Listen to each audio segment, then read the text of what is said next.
Last spring, I had the opportunity to do an early field experience at a small rural school in Southwest Virginia.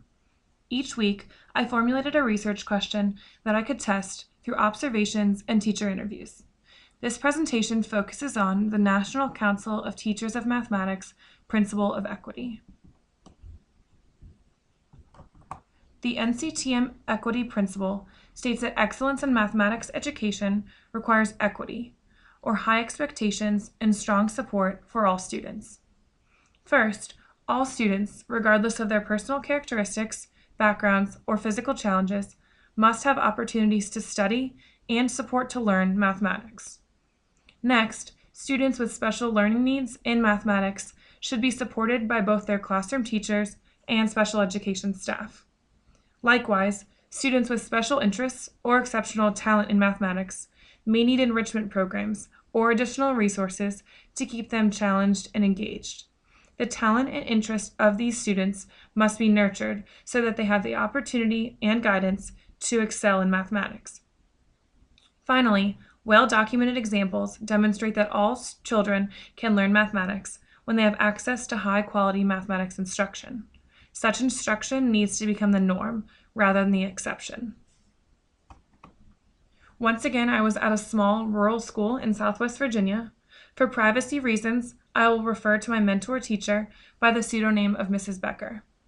I was able to observe 3 class periods, of which were Algebra 1, Algebra 2, and NRCC Math, which stands for New River Community College, in which students in their senior year of high school could gain college credit from taking this course. I also observed students in the 8th grade through the 12th grade. So my research question was prompted when Mrs. Becker told me that she lets her students make their own seating charts. So my research question asks, is there an identifiable bias that Mrs. Becker makes when calling on a student, given where they're sitting in the classroom? The first article I read to support this was about group work. It was called Keys to Successful Group Work: Culture, Structure, Nurture. The 3 main elements that make group work successful, the first is which classroom culture needs to support collaboration and teamwork. So students need to be comfortable making mistakes. The second would be structure for groups and tasks. So at all times, students need to be assigned a task to be working on. And finally, strategies that nurture the work throughout the year. So students should become reliant on one another to ask questions of, instead of going straight to the teacher. So group work can become a cornerstone if it is well implemented. The next article I read was called Equity in the Classroom. Students deserve schools that are intelligent and equitable by design, schools which assure access to knowledge and which have the creativity and flexibility to give students the additional resources they need to attain that knowledge. So this article focused on what's called tracking. This is dividing students into groups based on their perceived ability or prior achievement. While some teachers do see benefits from this, more than 700 studies in the past 50 years have said not to do it. So this article provides 2 alternatives. The first is heterogeneous grouping, which engages all levels of students, and differentiated instruction, which engages all types of learners. The last article I read was called Promoting Equity in Mathematics: One Teacher's Journey. Reasonable and appropriate accommodations need to be made as needed to promote access to challenging mathematical ideas for all students. So this article also focused on tracking, but more importantly, it focused on one teacher's personal experience of teaching at a high school in Albuquerque, New Mexico, where tracking was instituted in 1988. By 1997, this particular teacher had convinced the administration to pilot heterogeneous learning and new curriculum, and they saw many benefits from this. So back to my methods, I used 2 methods. First was observation, in which I observed 2 class periods, Algebra 1 and Algebra 2. And the second method I used was teacher interview, in which I asked Mrs. Becker 4 questions. The first was, do you use a seating chart for any of your classes? Mrs. Becker said she lets her students choose their seats at the beginning of the year, and that becomes their seating chart. She warns them, though, if talking or other distractions do become an issue, she will move them. The second question I asked was, have you ever had to adjust a seating chart due to student behavior or other issues? She says almost every year she's had to make an adjustment, but ironically, this was the first year she had not had to make any adjustments. Next, I asked, do you follow a certain procedure when calling on your students to answer a mathematics question?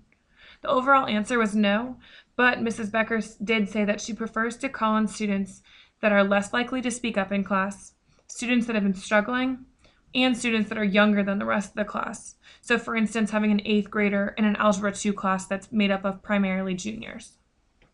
Finally, I asked, do you find that specifically calling on students is more beneficial than generally asking the class? She likes to have an even balance, so she likes generally asking the class because it runs smoother, but she likes to hold her students accountable and expects that they can answer when specifically called upon. So the first period was Algebra 1, and this is a diagram of that class. The squares represent desks. The white squares represent unoccupied desks. The orange squares represent desks of students who left to go to SOL testing that day. And the green squares represent desks that were occupied. Additionally, the blue stars represent how many times that particular student was called upon. And the black dotted line represents the distinction between the front of the room and the back of the room. So my results are as follows. For the front of the room, 8 out of 8 students were called on at least once, 7 out of 8 students were called on at least twice, and 3 out of 8 students were called on 3 times or more. For the back of the room, 6 out of 6 students were called on at least once, 5 out of 6 students were called on at least twice, and 2 out of 6 students were called on 3 times or more. The percentages are in the right-hand column, as they're associated with those numbers, and as you can see between the front and the back of the room, Mrs. Becker did seem to be pretty consistent. Taking a look at our second period Algebra 2 class, the diagram is approximately the same with representations. So the white squares represent unoccupied desks, the green squares represent occupied desks, the blue stars represent how many times that student was called upon, and the black dotted line differentiates the front of the room from the back of the room. The results are as follows. For the front of the room, 10 out of 10 students were called on at least once, 5 out of 10 students were called on at least twice, and 0 out of 10 students were called on 3 times or more. For the back of the room, 8 out of 8 students were called on at least once, 5 out of 8 students were called on at least twice, and 0 out of 8 students were called on 3 times or more. So once again, the associated percentages are in the right-hand column, and similar to her first period Algebra 1 class, Mrs. Becker was very consistent as well. So my conclusions state that there is no identifiable bias made when calling on students based on where they're sitting in Mrs. Becker's classroom. In both classes, Mrs. Becker called on each student 100% of the time, regardless of where they were sitting. The times Mrs. Becker called on a particular student in either the front or the back at least twice range from 50% to 87.5%. And the times Mrs. Becker called on a particular student in either the front or the back 3 times or more range from 0% to 37.5% across both classes. So overall, there was no identifiable bias made in Mrs. Becker's classroom when it came to calling on students. These are my references. Thank you very much.